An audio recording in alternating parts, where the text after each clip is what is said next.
நாம் இன்னைக்கு பொன்னாங்கண்ணி கீரை பொரியல் தான் பண்ண போகிறோம். பொரியல் பண்ணுறதுக்கு அடுப்பில் கடாயை வச்சு 1 ஸ்பூன் அளவுக்கு பாசிப்பருப்பை நல்லா கழுவிட்டு தண்ணி ஊற்றி வச்சுருக்கேன், அதை சேர்த்துக்கலாம்.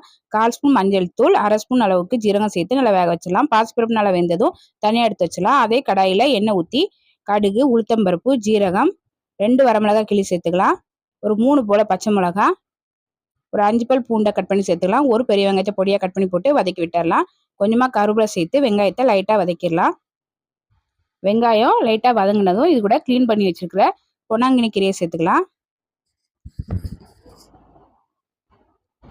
கீரை சேர்த்து நல்லா வதக்கி விட்டுடலாம். கீரை ஒரு 5 நிமிஷத்துலேயே நல்லா வெந்துடும்.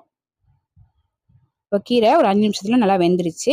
இப்போ இது கூட தேவையான அளவு உப்பு சேர்த்துக்கலாம். உப்பு சேர்த்து கலந்து விட்டுடலாம். இப்போ இது கூட வேக வச்ச பாசிப்பருப்பை சேர்த்துக்கலாம்.